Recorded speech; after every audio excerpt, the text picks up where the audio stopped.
Okay, today we're looking at the installation of throttle-by-wire cruise control system on a Yamaha MT-09 or FZ-09. Fairly simple installation on this bike. At the back of the bike, under the passenger seat, we have the cruise control electronic module, which just sits in the storage area at the back. It's held in place with Velcro. Up on the handlebar we have the control switch, which runs a different style of bracket to the MT-09, which is the FJ-09 in America. Not much different, but a little bit different because of the different switch block. Connections to the cruise control are also pretty straightforward on this bike.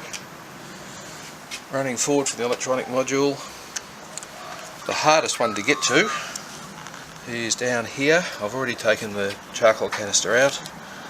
There's the rear brake light switch connection, which on this thing is buried underneath the wiring harness and attached to the main wiring harness, but it's not too bad to get to once you've got the charcoal canister out, which just lifts up.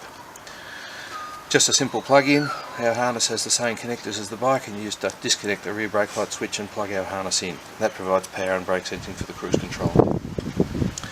Do you want to point out the one that we must not connect to, so you're using your finger? Any of the other connectors. These ones or these ones, we've had customers connect to various connectors. The one you must connect to is down here, and it has yellow and brown wires going to the plug.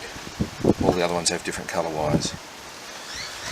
The throttle position sensor is just here. You disconnect the TPS sensor plug. You have to back the terminals out because we can't source both halves of this plug, but it's quite easy to do with a small screwdriver. And we provide the same series of connector but in a different form to plug the wires in, so it's just a plug-and-play connection. That's not coming up very well on the camera, so it's a bit hard to see because of all the wires. And it's all black on black. And it's all black on black, but that's where the TPS sensor is, and they're the connectors that have to be plugged in. From there we run forward on the right hand side to the engine management unit, and we pick up speed signal from here. Again, it's a straight terminal swap. You back out one terminal, our harness has the same terminal on it, and plug it in, and we have a connection here that joins the two wires together. So that's for speed signal.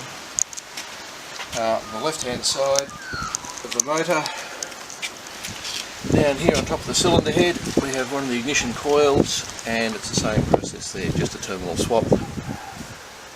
You back one terminal out, our harness has the same terminal, you put it in, and we provide a one-way connector to continue the connection. And the last connection is up on the handlebar under the control switch, which is for the clutch lever, the clutch switch. So that's just a pure plug swap. Take out the bike's plug and plug our plug in, and we have matching harnesses and matching connectors for it. And that is the installation for the FZ-09.